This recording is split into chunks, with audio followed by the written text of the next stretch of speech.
Oke, jadi hari ini kita akan ngebahas CV yang sering kita lihat di tahun 80 sampai 90-an ya. CV-nya masih berbentuk seperti ini di kertas folio dan masih manual menggunakan tulisan tangan. Nah, kali ini kita akan bahas nih sama salah satu narasumber kita yang sudah 40 tahun kali ya kerja di bidangnya people development, yaitu Aryo Wicaksono. Boleh tepuk tangan dulu kali ya? Boleh tepuk tangan, boleh. Terima kasih loh. Terima kasih banyak ya. 40 tahun umur saya belum nyampe 40 tahun, Bu. Ya. Aduh. Ya tahun 80, tahun 90 saya juga belum lahir. Oh gitu? Masa?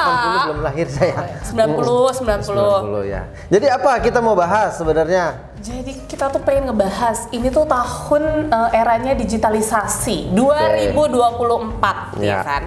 Tapi ini aku baru banget dapet nih dari tim rekrutmen, masih fresh banget. Ini baru CV dikirimin kemarin nih. Jadi ada beberapa CV yang ternyata pas aku lihat itu masih tulis tangan. Nah, masalahnya ini udah di era digitalisasi nih Pak. Apakah CV ini masih berlaku dan masih layak atau masih boleh nggak sih? Emang kayak gini tuh boleh nggak sih? Gitu. Ya sebenarnya ya fine aja sih dasarnya ya. Sebenarnya dasarnya fine aja kan. Bener kan? Nah masalahnya mereka ini kan punya suatu mahakarya terbesar nih ya di dalam menulis ini, karena mereka juga mereka punya niat pastinya untuk membuat CV pastinya. Nah mungkin juga atau mereka nggak punya ide nih buat pakai komputer, atau mungkin nggak kepikiran juga, atau mungkin ngambilnya yang gampang aja sebenarnya ya sih. Tapi nggak bisa gitu. Nggak bisa gimana? Nggak bisa gitu. Coba kita bedah dulu nih ya. Boleh. Kalau dia tulis tangan terbaca mungkin oke ya Pak ya. Coba nih dilihat satu aja nih. Coba nih Bapak baca ya, aku cari. Nih, ada dua nih ya. Satu, ini aja tulisannya nggak jelas Pak. Ya, harusnya fotokopi jadi foto covi. Ya. Terus ini ada tulisan dia SD, SMP di mana nih. Nah, ini saya nggak tahu ini apa nih. Ya karena itu jelas nggak? Karena kan ini hanya oret-oretan aja, mungkin dia salah. Lah tapi kan dia ngirim ke kita, tim rekrutmen lihat dong. Oh ini dia di mana tinggalnya dan lain-lainnya. Lah tulisannya aja nggak kebaca Pak. Betul ya. Sebenarnya kalau misalnya kita bahas CV, sebenarnya ini kan dia untuk bisa merepresentatifkannya dia kan sebenarnya, ya kan. Nah mungkin dengan caranya dia membuat CV yang masih pakai tulisan ya dia mungkin tadi ya mungkin nggak ngerti gitu ya dengan caranya ngetik ya, mungkin nggak tahu dengan dia punya aplikasi apa dia mungkin nggak ngerti gitu ya. Lah tapi di sini ngelamarnya admin. Kalau dia nggak ngerti komputer, dia ngelamar admin tuh gimana ceritanya? Itu yang agak beda sih sebenarnya.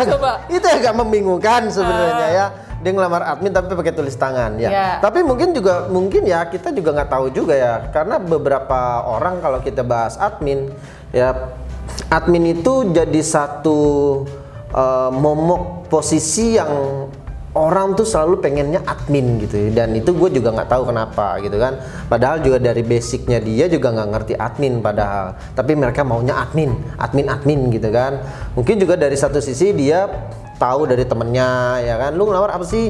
Oh admin ya kan. Pas ditanya admin apa gitu ya, oh, nggak tahu Pak gitu kan. Berarti artinya memang mereka nggak ngerti dengan posisi yang dituju sebenarnya. Nah kalau kita bicara tentang CV yang dilampirkan sama para job seeker ini ya gitu ya balik lagi ke pribadinya sih kalau menurut gue ya. Jadi kepribadinya orang ya kan beda-beda ya. Mungkin juga satu sisi di tempatnya dia nggak ada komputer, dia juga nggak punya laptop, ya kan? Ya nggak, dia nggak punya laptop ya kan? Ya lu harus ngerti itu. Tukang fotokopi sekarang fotokopi kan cuma fotokopi doang. Namanya juga fotokopi ya loh. Namanya juga fotokopi, nggak ada buat bikin CV. Kecuali ada tukang bikin CV baru lu bisa. Gak usah, maksudnya gue ya kan? Di tukang fotokopi itu ada komputer tuh yang bisa dipakai buat ngetik-ngetik atau ngirim file biasanya untuk diedit. Kan belum tentu boleh. Loh, Banyak Pak, nggak mungkin di daerah dia satupun nggak ada yang punya komputer untuk dia ngetik-ngetik tuh nggak mungkin. Siapa tahu, kan lu nggak boleh ngomong gitu. Bener ya, tapi ini belum nggak bisa lu ngomong gitu. Coba, ini dari daerah Bekasi, satu lagi daerah Bekasi Tangerang jauh, Selatan. jauh mungkin itu dari kan rumahnya. Bukan desa, bukan hutan, bukan rimba. Loh, siapa tahu dari rumahnya ke tukang fotokopi itu sekitar 4 sampai 5 kilo. Enggak. Ngapain dia? Hah? Ya kan namanya Ya lu kan? mau ngelamar ya lu usaha dulu dong nyari. Bener, gitu. kita harus usaha memang. Iya Tapi kan namanya orang balik lagi ya kebutuhannya beda-beda Le. Gitu. Tapi ya kalau menurut gua job seeker menggunakan ini ya lu harus appreciate lah. Kalau gue sendiri ya, gue nemuin kayak gini ya gue harus apresiasi gitu kan. Walaupun mungkin di zaman sekarang mungkin masih ada ya ternyata yang kayak gini-gini gitu ya, masih pakai tulisan tangan. Tapi ya at least kita harus apresiasi lah ya untuk dia bisa niat loh Le. Iya. Ini niat loh. Gue sangat mengapresiasi, sorry ya sekali lagi gue sangat mengapresiasi mereka Iya, yang harus lah. Tapi pertanyaan gue apakah ini tuh masih efektif gitu loh di zaman 2024 ini, sedangkan mereka tuh ngelamarnya macam-macam. Mungkin kalau ada melamar profesi-profesi tertentu ya, yang maksudnya yang memang tidak memakai komputer. Contoh misalkan office boy ya, dia kan lebih bekerjanya dengan sapu pel, itu kayaknya masih make sense aja gitu loh di gue. Tapi kalau dia ngelamar admin, ngelamar marketing, lah tulisan tangan. Marketing pakai komputer? Enggak. Tapi kan lu berjualan ya menggunakan mulut sih. Tapi kan sekarang dibantu sama media sosial dong. Sosial kan dia pakai gadget aja. Iya. Dia punya sosmed. Betul. Berarti kan nggak pakai ini. Tapi kan ini nggak kelihatan Pak. Intinya tuh sebenarnya kalau tulis tangan ini sangat menghambat tim rekrutmen karena ini tuh nggak kelihatan. Kita nggak tahu apa yang dia tulis. Coba. Tinggal ditulis balik. Kayak gitu ya. At least lu punya apresiasi lah, orang udah niat. Coba kok ditulis gitu. balik. Ya seenggak-enggaknya kan kalau misalnya kita terima, maksudnya kita interview kan biasanya nih kalau gua terima job seeker ketemu gua interview gitu ya gua interview aja gitu, interview aja. Tapi nantinya gua kasih tahu gitu kan, gua kasih tahu nih kamu bisa nggak komputer, kamu bisa nggak Excel, bisa nggak bikin CV yang agak lebih baik lagi, maksudnya sekarang pakai di print gitu kan. Kita mengedukasi orang lagi kan, kita ngasih tahu nih gitu. Jadi kalau misalnya kayak gini lu nggak mau terima dong? Ya mau terima sih, sebenarnya mau terima ya. Yeah.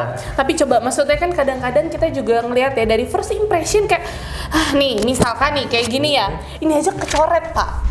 Artinya dia tidak malas mengulang, mungkin dia pas baru sampai terakhir nih kecoret nih sama dia nih, ya kan? Ya, tapi kan kalau kita lihat, lu mau ngelamar suatu pekerjaan harusnya ya clear, oke lah pakai tulis tangan. Ini tulisannya termasuk yang bisa terlihat ya, tapi ini ada coretan. Terus nih kayaknya dia pendidikan nulis cuma SMA doang kan, SMA.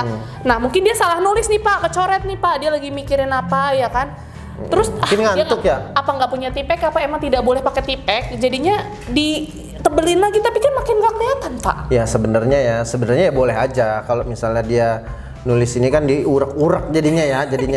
Ini kan diurak-urak. Ya. Betul. Ya tinggal ditipek aja sebenarnya sih. Boleh berarti ditipek kayak gitu. Boleh aja sebenarnya sih, nggak masalah. Ntar ditipek salah lagi. Atau mungkin dia sekalian aja ganti lembaran aja. Nah, itu dia tulis maksudnya. balik gitu loh. Ya kan, karena mungkin beberapa orang ya itu lagi. Beberapa orang mungkin nggak tahu dengan edukasinya tentang mereka cara bikin CV. Nah makanya lu cara bikin CV yang baik tuh gimana? Nah, ya Bapak kan people development ya. Mungkin besok kasih template untuk teman-teman PIS ya, sobat PIS. CV yang baik tuh seperti apa? Ya. Sama satu lagi nih, coba. Covi nih tulisan mana ada tuh Pak, nemuin nih. Ya kalau kita agak pintar gitu ya pasti kita tahu lah maksudnya fotokopi, ini maksudnya fotokopi. Tapi kan kalau dilihat ya ini depannya pas foto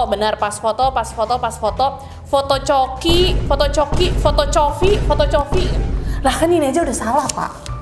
Ya kalau gua ngerti, kalau tiba-tiba gua nggak ngerti bagaimana? Ya pastilah kalau lu yang lebih pinter daripada dia, si paling pinter, harusnya lu lebih ngerti. Ya lu pengertian lah sama orang. Mungkin ini kan namanya juga orang kita sering ngetik kan suka tipu kan. Nah iya. Ya sama mungkin tangan juga bisa tipu. Tapi kan ini kalau seleo dikit aja ini beda arti ya, Pak. Iya kan? Kalau ini iya kan? Ya bisa beda arti. Memang kan? mungkin dia salah lah. Mungkin ada edukasi yang mungkin dia kurang paham gitu ya, ya kita yang sebagai lebih paham gitu ya kita ngertiin lah.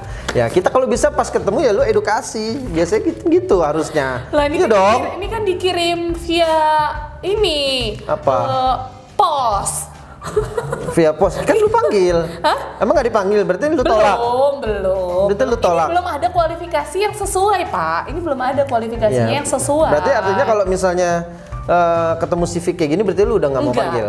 Manggil. Kalau gue sih panggil. Kok ya. jadi kayak gitu? Jadi ke gue? Kalau gue sih panggil ya. Panggil, Pak. Iya kalau memang ada posisi yang sesuai ya balik lagi. Kalau nggak ada posisi yang sesuai masa iya gue panggil. Nanti pasti kita kasihan panggil. mereka. Kita panggil semua. Kan kata lu kan ini jauh banget rumahnya. Di mana? Di Bekasi ya? Iya, kan? Bekasi, ya. Bekasi sama Tangerang. Di Bekasi ya nggak masalah dong. Kalau misalnya memang ada panggilan interview ya dia harusnya datang. Sama tadi ada nih hormat saya jadi. Saya hormat.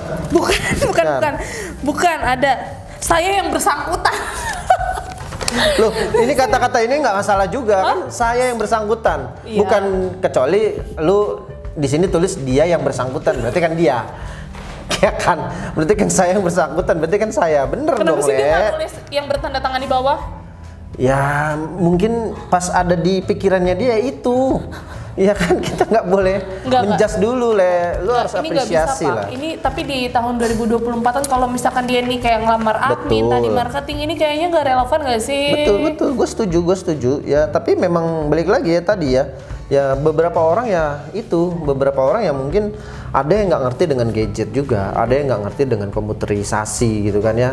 Ada juga orang yang mungkin keterbatasannya dia kan kita juga nggak tahu ya kan. Makanya kalau gua sendiri ya kita harus apresiasi lah, walaupun dia punya tulisan kayak begini ya lu harus apresiasi gitu ya. Nanti kita edukasi lagi. Gitu pas udah interview kita panggil interview ya kan. Ini kan kita juga sebagai people development juga namanya juga people development ya kan. Apa tuh? Ya people mengembangkan orang pastinya kan ya. Yang nggak pinter yang kayak gini mungkin ya, yang tulisannya mungkin agak sedikit urak-urak ya kita kasih tahu ya kan, supaya lebih bagus lagi ya. Siapa tahu nanti dia kerja atau ngelamar di tempat lain kan masih bisa diterima at least. Gitu ya. Berarti Gitu jawabannya sebenarnya masih boleh. Boleh. Asal tapi ada garis bawahnya kan, ada asalnya kan. Boleh asal ya. Dia nulisnya yang jelas pastinya ya kan, nulisnya yang jelas karena memang ya gue jujuran aja dulu juga gue nulis sebenarnya. Gue juga tulis tahun 2000 enggak ya 2000 berapa gue ya 2000-an lah, tahun 90-an sih, 99 ke 2000 lah. 99 ke angka 2000 lah. Tua banget gue ya. Umurnya berapa sekarang? Ya 28. Oh 28. Berarti boleh ya ini ya? Boleh. Sebenarnya boleh ya kan, mungkin ya mungkin orang-orang ini juga mengacu sama orang-orang yang dulu mungkin. Ya mungkin dia juga dikasih tahu sama orang tuanya kan, kita juga nggak tahu. Betul. Ya kan, gue juga dulu dikasih tahu sama orang tua gue gitu kan. Cara bikin CV gimana, bikin lamaran gimana, ya udah lu tulis deh pakai kertas portfolio gini gitu kan ya, yang garis-garis kita ini lampiran ini dan segala macam. Gua rasa juga ini ada lampirannya, ada perihalnya, ada YTH-nya, ada dengan hormat ya. Tahapan-tahapan ini pun kayaknya mereka dikasih tahu oleh orang tuanya pastinya. Gitu sih kalau menurut gua, kayak ini untuk orang-orang yang mungkin ya fresh graduate mungkin gitu ya. Mungkin ya, I don't know, mungkin kayaknya untuk fresh graduate masih oke lah. Tapi kalau yang udah kerja sih kayaknya harusnya sih sudah harus mengurangi ya. Tapi kayaknya ini Pak, nih kalau di sini kan ini tahun 91 kelahirannya ya. Tahun 91, 93, 97 ya. Berarti kan harusnya udah pernah bekerja nggak sih? Ya harusnya ya. Ya kan udah 30-an berarti. Harusnya. Tapi kan siapa tahu ya di pekerjaannya dia mungkin tidak terkait dengan komputerisasi mungkin. Kayak contoh OB mungkin atau cleaning service. Ya kan dia lebih pakai alat mop gitu dan segala macam gitu ya. Mereka mungkin nggak fokus ke sini gitu lah. Beda sama orang-orang yang kerjanya mungkin kayak lu di komputer yang selalu interaksi dengan komputer dan segala macam, mungkin lebih friendly dengan digitalisasi ataupun mungkin dengan perinan-perinan itu mungkin seperti itu. Ya nggak sih? Iya betul ya dong. sekali lagi digarisbawahi ya. Garis bawahi. Iya, emang dia apa ngomongnya? Ya gitu pokoknya. Pokoknya kalau di Permata, ya walaupun kalian kirim CV seperti ini, tetap kita proses. Tetap kita proses. Cuma kadang-kadang kan ada tulisan yang tidak terlihat ya teman-teman ya, jadinya agak sulit nih untuk kita. Jadi kita harus cocokin lagi dulu. Ini maksud dari tulisannya tuh seperti apa sih gitu ya. Cuma balik lagi mungkin sekedar masukan aja. Mungkin kalau mau tetap pakai folio atau manual seperti ini, lebih baik diperhatikan lagi tulisannya apakah bisa terbaca oleh orang lain atau tidak, karena yang baca tuh bukan kalian gitu, yang baca orang lain ya Pak ya. Betul. Jadi harus diperhatikan lagi tulisannya. Terus ya tulisannya perjelas gitu ya, dan semuanya juga jelas ya, asal semuanya jelas nih kayak gini ini rapi tau ya, lihat deh ya kan, ini kan rapi nih ya, nggak ada coret-coretan ya, nggak ada coret-coretan. Nah makanya ini kalau menurut gua ini balik lagi ke personalnya aja sih menurut gua. Buktinya ada yang rapi tuh ya kan, buktinya ada kan. Kalau kayak gini lebih cakep ya. Lu tahu nggak alasannya kenapa pakai gini? Lu harus tahu dulu. Nggak tahu lagi. Lu harus tahu kenapa dulu harus pakai CV tulis bukan printan. Lu harus tahu dulu. Karena dulu nggak ada printan. Salah, nggak ada, buktinya ada mesin tik. Iya. Kenapa dia nggak ngetik? Betul juga, kenapa? Kenapa? Ayo. Karena kita untuk orang-orang yang HR ya, yang basicnya psikologi, dia akan ngelihat dari tulisan tangan. Nih, fungsinya. Oh gitu ya. Yes. Jadi bisa terlihat apakah orangnya itu seperti apa? Yes, itu bakal terlihat dari tulisan tangannya dia. Oh, tulisan tangannya rapi nih. Berarti orangnya agak sedikit rapi. Ya mungkin ya seperti itu ya, kurang lebihnya ya. Walaupun mungkin aktualnya dalam realitanya juga orang mungkin balik lagi, mungkin ada dilihat tulisan rapi, ada orang juga yang nggak rapi-rapi banget sebenarnya gitu kan ya. Tapi ya itu balik lagi ke pribadinya kalau menurut gua gitu. Jadi alasan ini ada tuh sebenarnya ada alasannya. Kenapa nih ada alasannya tulisan ini? Ya karena ya itu salah satunya adalah HR atau HRD tuh pengen ngeliat loh. Ya zaman dulu ya, HRD tuh pengen ngeliat loh bahwa karakter lu tuh kayak gimana gitu. Ada beberapa yang seperti itu dulu. Makanya gue juga dulu sebenarnya nulis juga. Karena kita kalau tes juga emang ujung-ujungnya suruh nulis sih Pak ya? Iya dong. Kalau udah sampai akan ada tuh tes psikotesnya ya. Kadang-kadang beberapa perusahaan memang tulis sih sebenarnya. Iya, ada beberapa. Karena memang ya itu balik lagi dilihat. Ya tapi ya kembali lagi ya teman-teman ya. Buat teman-teman semua kalau mau ngelamar ya sekarang udah era digitalisasi ya, better pakai yang computerized lah gitu ya, yang di print gitu ya. Boleh pakai ini boleh aja gitu ya, tapi ditakutkan buat teman-teman semua nih ya, buat teman-teman semua ditakutkan untuk HR atau teman-teman nanti ketemu HRD yang strike gitu ya, dengan standarisasi CV aja gitu ya, mereka nggak bakal terima gitu ya. Tapi kalau di Permata kita pasti akan terima mau gimana pun gitu ya. Bisa aja Pak ini. Kita pasti akan terima Pak. Aman kalau itu. Berarti inti jawabannya adalah boleh ya menggunakan CV seperti 80-90-an ini ya Pak ya. Boleh. Asalkan tulisannya masih terlihat jelas. Ya. Terus kalau mungkin ada kecoret atau kena makanan ya mbok diganti. Ganti aja. Iya, ya ganti kan? aja. Oke, udah gitu aja Pak. Ya, ganti aja kalau misalnya tulisannya jelek ya diperbaiki dulu ya, kalau enggak gitu. Yang penting jelas sih. Sebenarnya kalau dulu gue pernah ada kata-kata dari om gua kalau nggak salah dulu ya, tulisan lu nggak masalah, tulisan lu tuh nggak perlu bagus, yang penting bisa dilihat, yang penting bisa dibaca gitu ya. Makanya dokter yang tahu tulisannya siapa? Dia sama perawat doang. Ya itu dia dong udah. Sama apoteker. Ya udah gitu ya. Okay. Ada lagi nggak? Udah sih ya, mungkin kita akan sambung di lain-lain berikutnya kalau mencari bahan seperti apa ya Pak. Nanti mungkin ada beberapa hal CV lain. Kalau sekarang kita ngebahas 80-90-an, mungkin di minggu depan kita akan ngebahas CV yang oke itu seperti apa, yang bakal langsung dilirik sama HRD itu seperti apa. Apalagi sekarang udah zamannya kreatif ya. Zamannya kreatif, kita juga harus punya CV-CV yang kreatif lah. Ya kan? Atau teman-teman boleh juga komen aja di bawah nih. Komen apa tuh? Komen di bawah. Komen apa? apa kek gitu ya.